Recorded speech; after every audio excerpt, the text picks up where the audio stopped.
Good morning, Tuesday morning transformation. We're ready for a mindset shift today. And what I'm going to talk about today is really for me. I'm reminding, bringing back to my mind and myself, my lower self and my higher self, that sometimes I need this more than you guys. So let's go through this today and hopefully we can all evolve together. So what I'm going to talk about today, two easy things. These things are easy that can change your life. What's so easy about it? Because brilliance is in simplicity. Intellect can create complication, but brilliance is in simplicity, and there's only two things. How easy is that? Two things.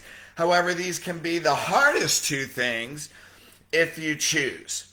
Yet these two things are the key to everything you create in your life. Now, what do keys do? Keys unlock things, right? Keys open doors, they unlock. So this can be the keys to unlock your lower self, into your higher self. See this right here? Check this out. This is a key.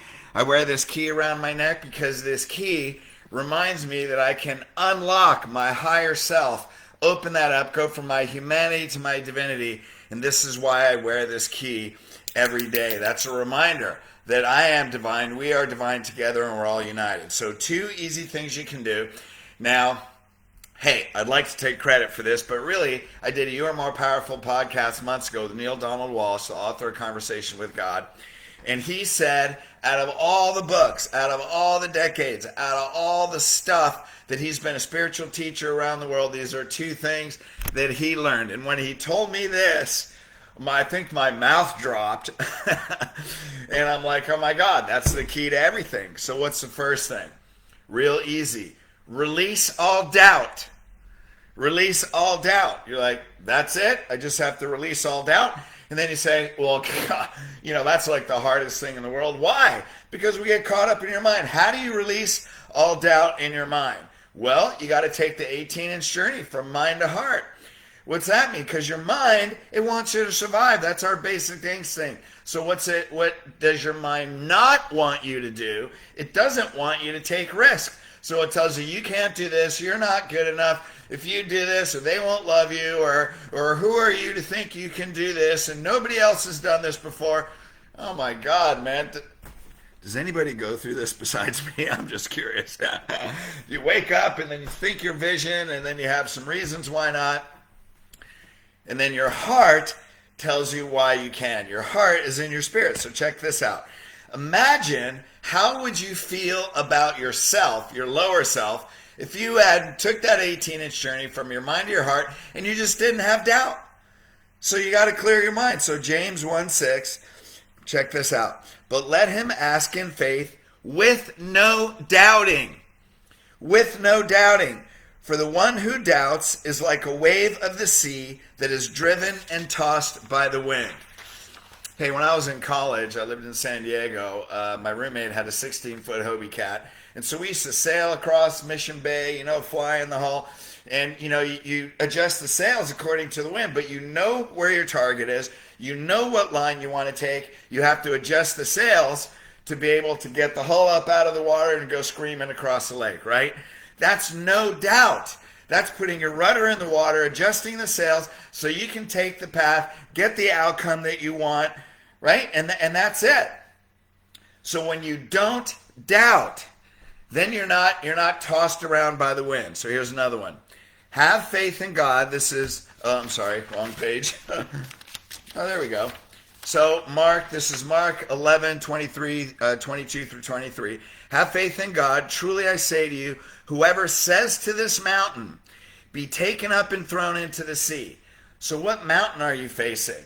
Is something going on with your kids? I mean, how many kids you got to put masks on to go to school? And there's all these regulations and all the stuff going on. And what about the election? And what about finances? And what about business closures? And what about relationships and marriage? There's all kinds of mountains. So if you say to this mountain, be taken up and thrown into the sea, and does not doubt in his heart. What's that mean? That means they already know. You're going to doubt in your mind. How do you get rid of doubt? You move to your heart, but believes what he says will come to pass it will be done. How do you get rid of doubt? You got to move from your mind to your heart. It's an 18-inch journey. Imagine if we removed all doubt, connected with our divinity. When you remove all doubt, you gain what's possible. So would you like to gain what's possible? Well, we just got to remove all doubt. How do you do that? Go from your mind to your heart. Now, what's the second thing? Second thing, believe in faith. So if you remove doubt, then what's left over? Faith, power, your divine self, radiating your divinity out into the world, seeing your vision, feeling it in your body. If you remove all doubt, the only thing that's left is faith and belief. So that's the second thing. Hebrews 11:1. Now faith is confidence. We remove all doubt. We have confidence in what we hope for and assurance about what we do not see. So that means you have confidence and assurance that whatever we see with insight, that we will eventually see it with eyesight. Hebrews 11:1. Therefore, Mark 11:24. Therefore I tell you, whatever you ask for in prayer, believe. Believe that you have already received it and it will be yours. That's gratitude. Gratitude is the bridge between doubt and love, between fear and love, between disbelief and confidence.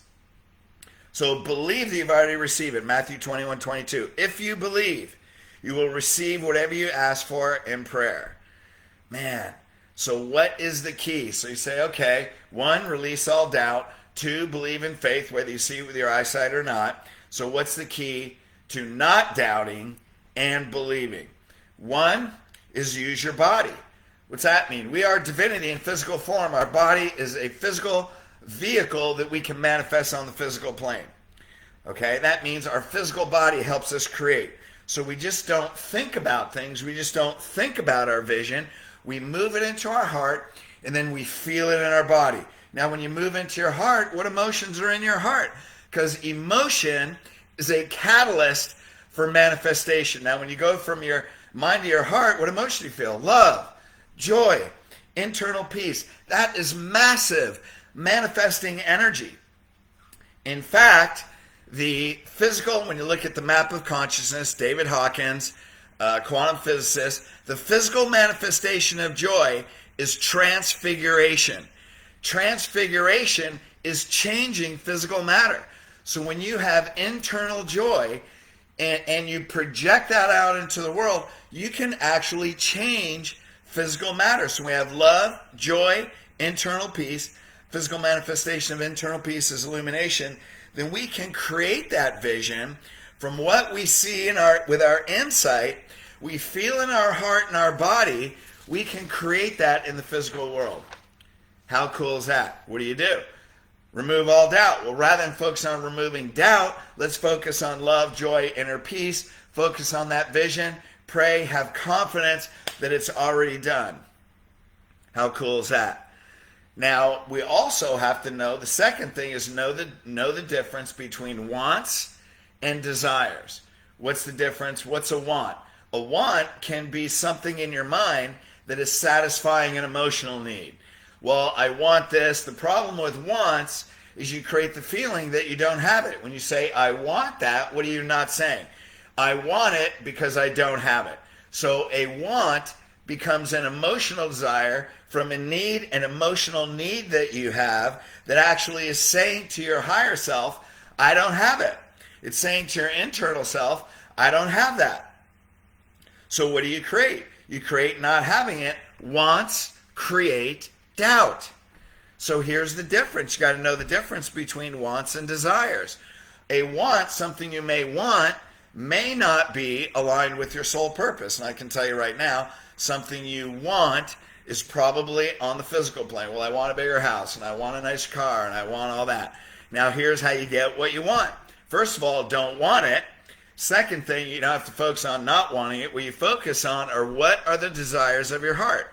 Desire originates from spirit. Spirit is telling you what your soul, S-O-U-L, purpose is. Okay? So desire is spirit seeking manifestation. That means if you have a desire, right, it's aligned with your soul purpose. Desire is like a pregnancy. Okay? When you're pregnant, a woman is pregnant, and you see your belly growing, you already know the baby's in there. I mean, yes, you pray that it's healthy, but you know the baby's in there. You know there's a time frame. You know the closer you get to that 9 months, there's a gestation period. There's no difference between desire that you don't physically see in the world and a desire that's already created in the spirit world that you're bringing into the physical world. So that's like a pregnancy. There's a gestation time. The more you're in love, joy, inner peace, the faster that gestation time comes, right? And so the thing is, when you're pregnant, you know there's a day when that's going to be birthed. There's no difference between a desire and having a vision and associating that like a pregnancy.